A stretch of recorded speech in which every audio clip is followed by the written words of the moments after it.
How's everybody doing today? Welcome back to the ATP channel and to another video. Today we are going to be revisiting the Who Won This Trade series, which we haven't brought up in quite some time around here. As an Overwatch League history enthusiast, I absolutely adore the idea of looking back at past events. This especially goes for this kind of scenario since trades have become more of a rarity in the last couple of years. We saw a fair bit of them in 2018 and 2019, and some of them were honestly team and or league defining, and that is why I find it very interesting to analyze what happened after the trade went through and give opinions on who got the better end of the deal. No matter the trade, I try to do what I can to make valid points for both sides. In the previous episode from last year, we looked at who won the OG 4Decay trade. A link to that video will be provided in the description if you want to check it out after this one, and it was that video that set up the first topic I wanted to explore in this series, and that, my friends, is player for player trades. In episode 2 of the Who Won This Trade series, we'll be looking back at the Danteh-Smurf trade between the Outlaws and Shock that happened all the way back in late 2018. For most of you,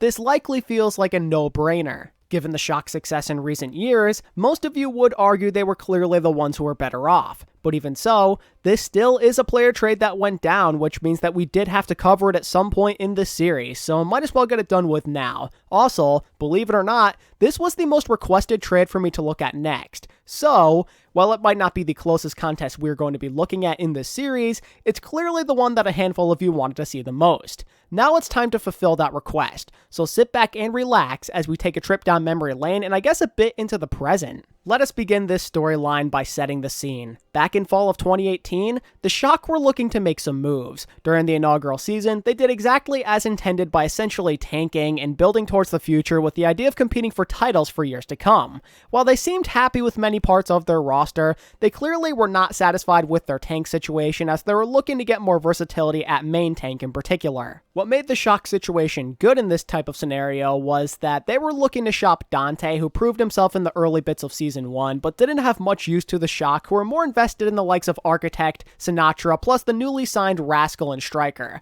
Danteh was a likable guy who clearly had potential, but the Shock recognized his trade value. And that is where the Outlaws come in. After a disappointing end to what initially seemed like a pretty promising first year in the league, the Houston Outlaws were in desperate need of some firepower. On one hand, they definitely needed a third DPS player, seeing as Jake and Lynxer weren't consistent enough to be the only two players on the roster. But more importantly, they very much, desperately needed a Tracer player. The likes of Clockwork, Lynxer, and Jake just couldn't get the job done in that regard, and it became a real problem as Tracer became a more pivotal part of the meta.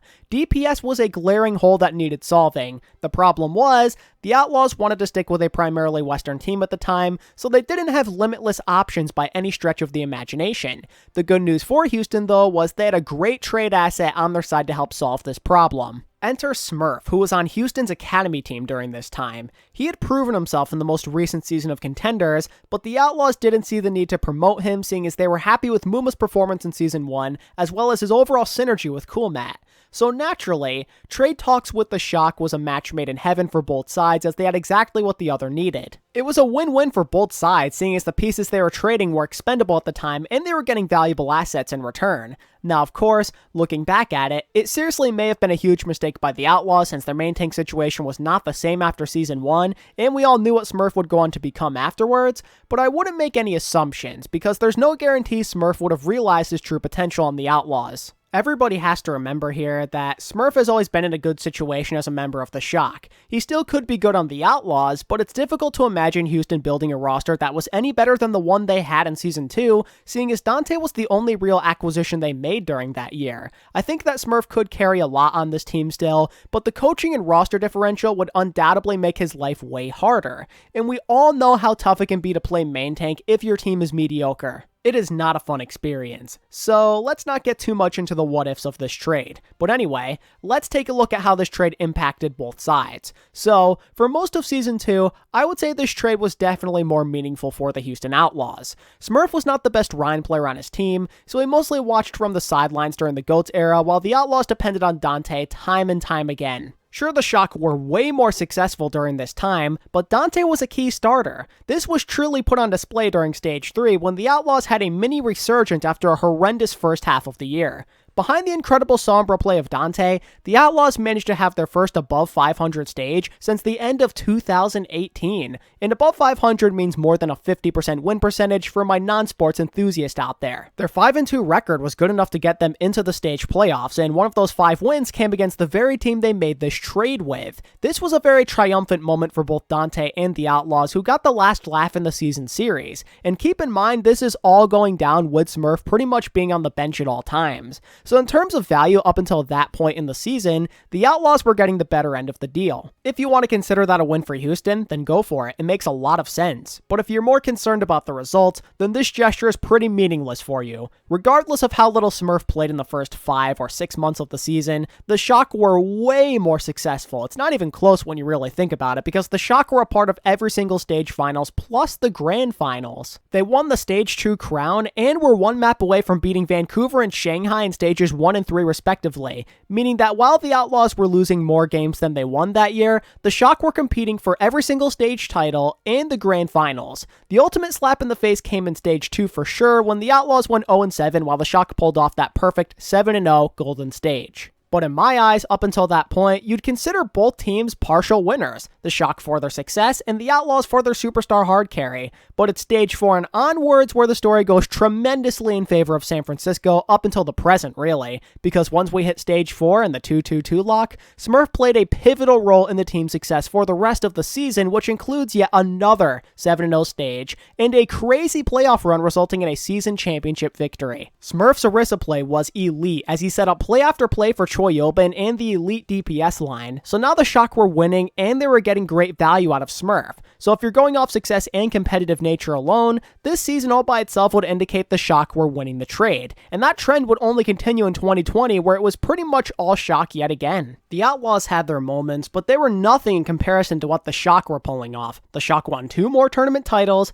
and their 2nd consecutive Grand Finals trophy, all while Smurf was basically at the forefront of it with elite Winston and Orisa play. Many argue that Smurf got robbed of an MVP nomination as well. Many people will tell you he was the best main tank in the league that year. If not, you likely had him in your top 2 or 3, and unlike Season 2, he got a significant amount of playtime along the way. The Shock were winning both ends of the deal during this season. They were playing way better, and now Smurf's impact was arguably greater than Danteh's. Now don't get me wrong, Danteh had a very respectable Season 3. He was quite easily a high-tier flex DPS. But it kind of goes without saying he was not receiving the level of hype that Smurf was getting. Some will argue that Danteh's value would be seen in a higher regard if he played on a good team who took advantage of his play, and maybe you're right about that. The Outlaws team building and coaching was pretty underwhelming until recently, so Danteh can only do so much. But unfortunately, it doesn't really matter if it's not fair. Smurf was the more valuable player no matter what the technicalities or excuses are. Season 3 really was all Shock when it comes down to who got the better end of this deal.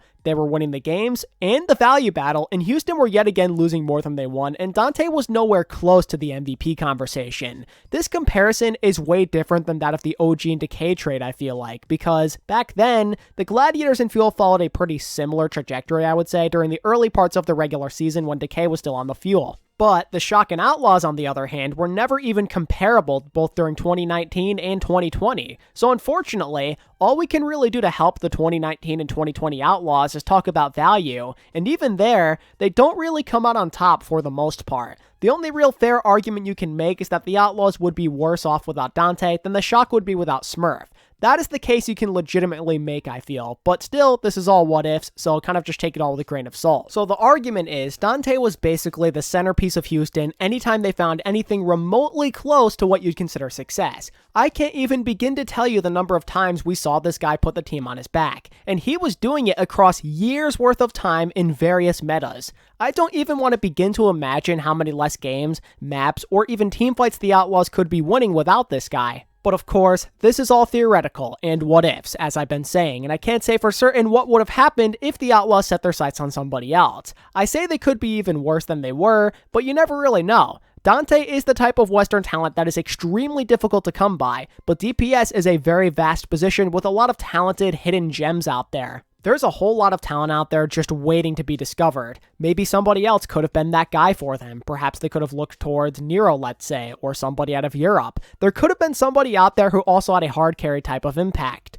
But again, it's hard to come by a Danteh caliber player, which is why I tend to think Season 2 at the very least could have been worse for the Outlaws. As for Season 3, maybe they could have been just as good since they were more willing to sign players who weren't Western by then, but still, it's not likely they do any better, I feel like. Now compare that to Smurf. The Shock still probably would have been really good, and that's no gripe at Smurf. The guy is insane. But the truth of the matter is, the Shock were a really good all-around team back then. They had so many weapons. Super isn't perfect, but he's still a pretty solid player. I think the Shock still could have made a playoff run with him, at least in one of the last 2 seasons. Now, do they win championships without Smurf? I can't say for certain, but either way, they're still better off than Houston, who weren't even in a position to make tournament runs at all, basically. Because of the way Houston built their teams back then, Danteh was crucial. So value-wise up until this point in the story, it might not be as extremely lopsided as some people think. It definitely still is one-sided, but maybe not as crazy as you once thought. However,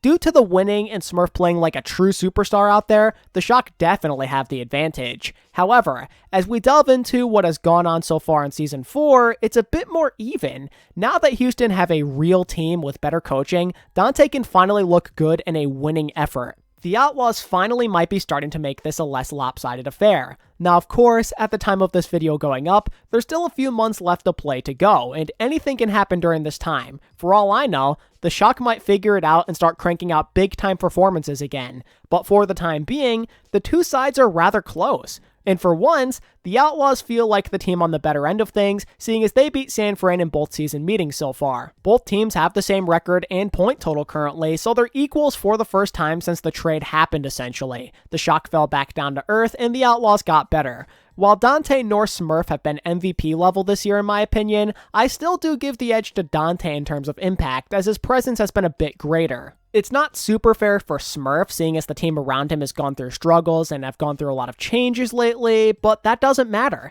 If I'm counting this stuff against Danteh in previous years, then Smurf gets the same treatment. Regardless of the situation, Danteh has been a bit more meaningful for his team as of late, and his team is arguably better. But the unfortunate part of this is that the Outlaws truly haven't been able to capitalize. Sure, they're a better team in the head-to-head, but they haven't been more successful. Houston haven't exactly made any tournament runs. They've watched from the sidelines just as much as the Shock have, and if you really want to add insult to injury, the Shock are technically higher up in the standings still due to map differential. So while this trade is finally being looked at from a more even perspective, the Outlaws still don't outright take it. So really, the Outlaws truly only gain the edge in the head-to-head. They are by no means more accomplished. You can win the season rivalry, but you can still do worse overall. We've seen it happen before. As I said though, there is plenty of season left, which could be a good thing or a bad thing if you're the Outlaws. Maybe you could assert yourself as the clear-cut better team and more successful team by making the final tournament or going further in the playoffs than the Shock do.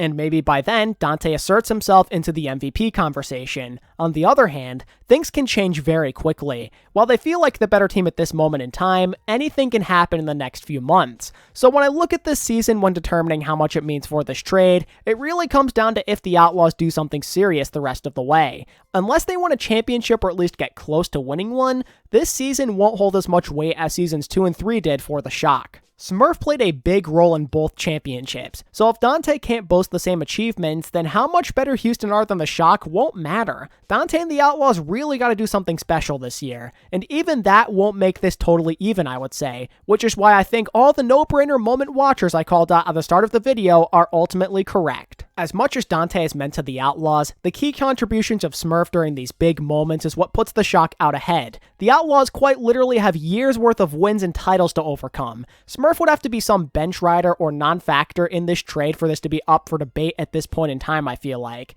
Now maybe that could change in a few years from now, but here in the present, the Shock do have the clear edge as the winners of this trade. And that is going to end the current story and where it stands on how this trade is going. I know the end result seemed rather obvious in this video, but it would be boring to just say it's Smurf because of X, Y, and Z and then not really give Danteh a fighting chance. I really did enjoy trying to challenge myself by defending Danteh in any way I could. In the end, it did not matter, but I still did enjoy the process nonetheless. But now I turn things over to you. How do you feel about the Danteh for Smurf trade? Is it no contest, or is it closer than most people think? Let me know down in the comment section, and if you want more trade content in the future, be sure to let me know. If you enjoyed this video, dropping a like and a sub would really help me out a lot. And as always, I wanted to thank all of you so much for watching this video. I really appreciate your support, and until next time, this is ATP, signing out.